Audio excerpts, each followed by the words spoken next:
129편 순례자의 노래. 저들은 어렸을 적부터 날 괴롭혀왔지. 이스라엘의 말이다. 저들은 어렸을 적부터 날 괴롭혀왔지만 결코 날 쓰러뜨리지 못했지. 저들의 농부들이 내 등을 쟁기질해 긴 고랑을 파놓았지만 하나님께서 좌시하지 않으셨고 우리 편이 되어주셨지.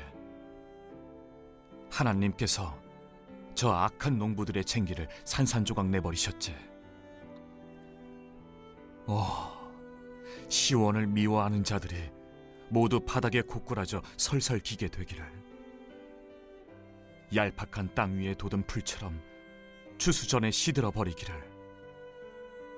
일꾼들이 수확하기 전에, 추수하는 이들이 거두어 들이기 전에 이웃들이 엄청난 수확이군, 축하하네, 하나님의 이름으로 축복하네 하며 떠들 일 없게.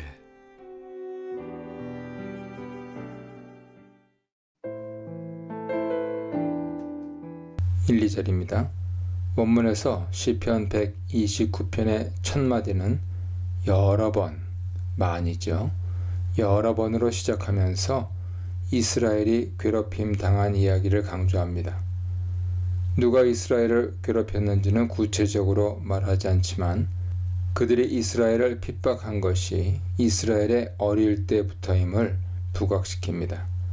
어릴 때는 127편 4절에 젊은 자의 자식에서 젊은 자로 번역된 단어 네오림으로 아동이나 청소년 시절보다는 결혼 전 청년 때를 가리킵니다. 이스라엘이 청년의 때부터 괴롭힘을 당했다는 말은 지금까지 시간이 꽤 흘렀음을 나타내죠. 이스라엘의 핍박받은 상황은 2절에서 1절과 같은 문구로 반복되어 박해의 장구함, 빈번함과 더불어 혹독한 고통 또한 짐작케 합니다. 한편 1절에 이스라엘은 이제 말하기를 이란 어구는 118편 2절에도 나오고 성전에 올라가는 노래의 하나인 124편에도 나오는데 두 군데 모두 129편과 마찬가지로 이스라엘에 대한 열방의 공격과 이에 대한 하나님의 구원을 회고하며 찬양합니다. 이 어구는 이처럼 시인이 자신과 함께한 청중을 하나님을 찬양하는 데 동참시키는 기능을 합니다.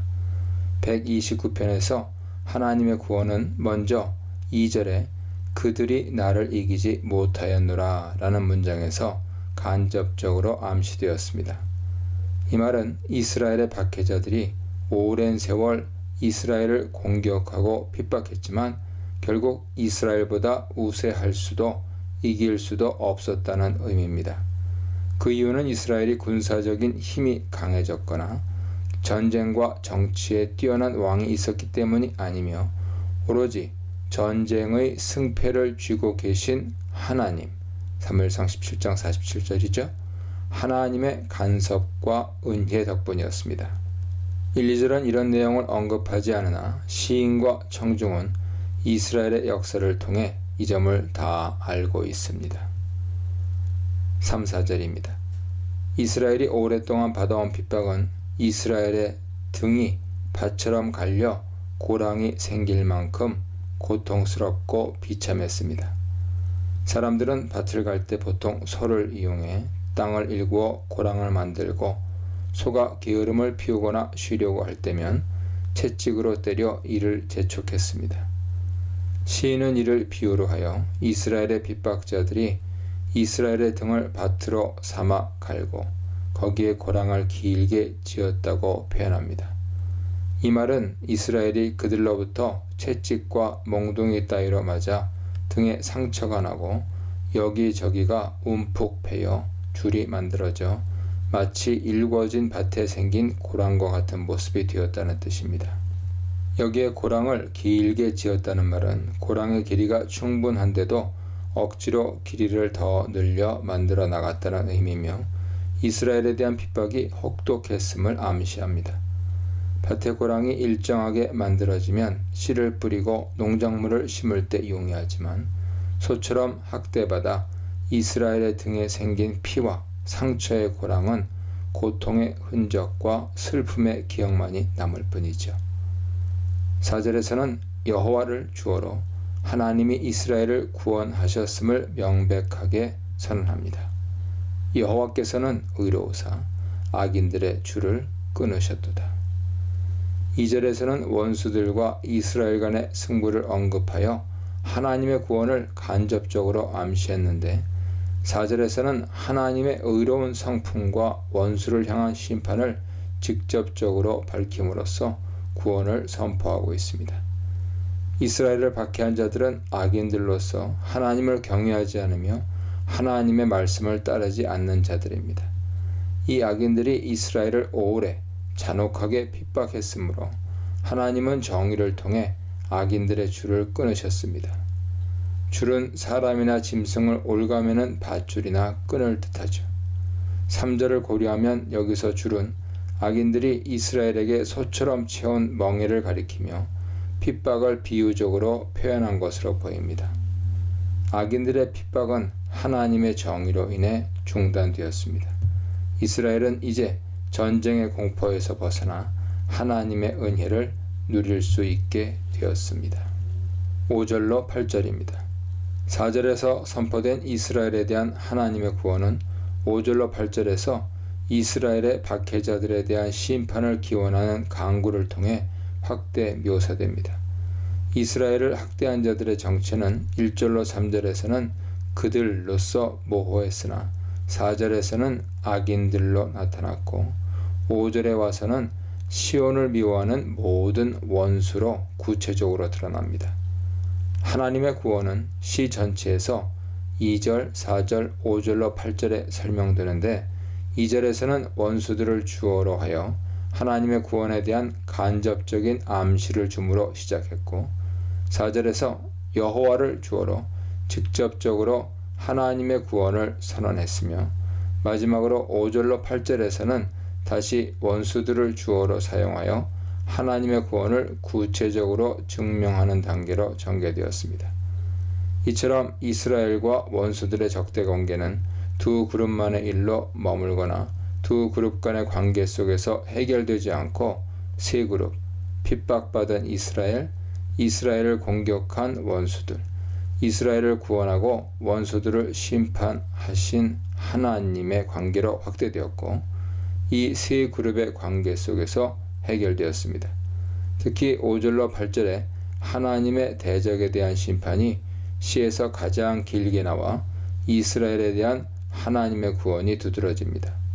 또 이 단락은 4절에서 기술한 이스라엘을 구원하신 하나님의 정의를 확증하며 이스라엘을 올가맨 줄을 끊었다는 말을 구체적으로 증명합니다.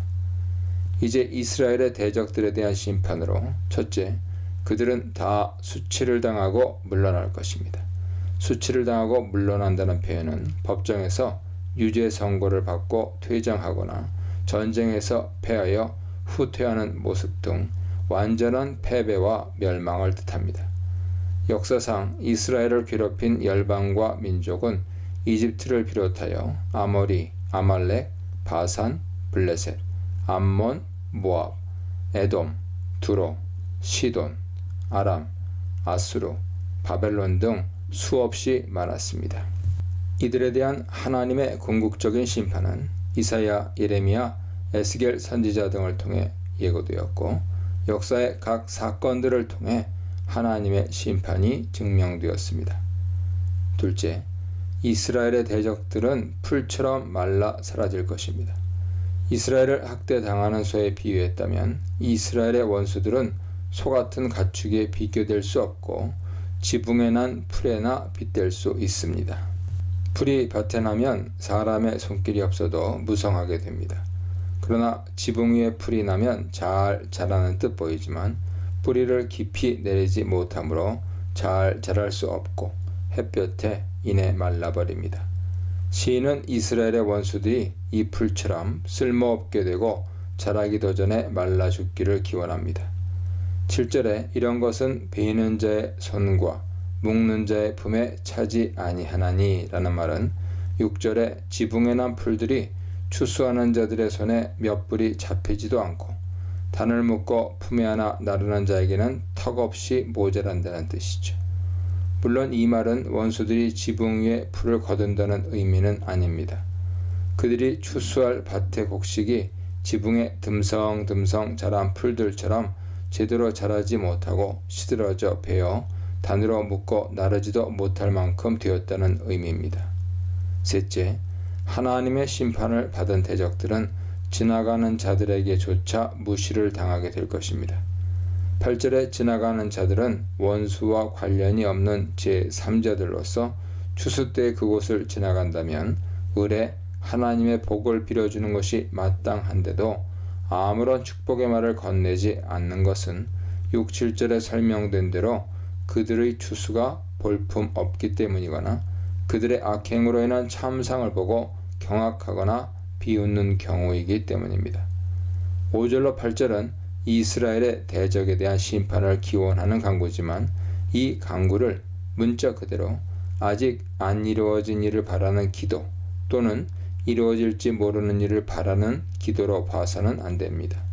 내용은 간구지만 2절에서 대적들이 이스라엘을 이기지 못했음을 밝혔고 4절에서 하나님이 이들의 줄을 이미 끊으셨다고 말한 것을 기억해야 합니다. 하나님 편에서는 이미 성취된 것과 마찬가지입니다. 끝없는 시험, 줄기찬 신뢰, 끈질긴 위협, 신실한 도움, 강력한 세상, 허망한 결말에 대해 묵상해 보시기 바랍니다.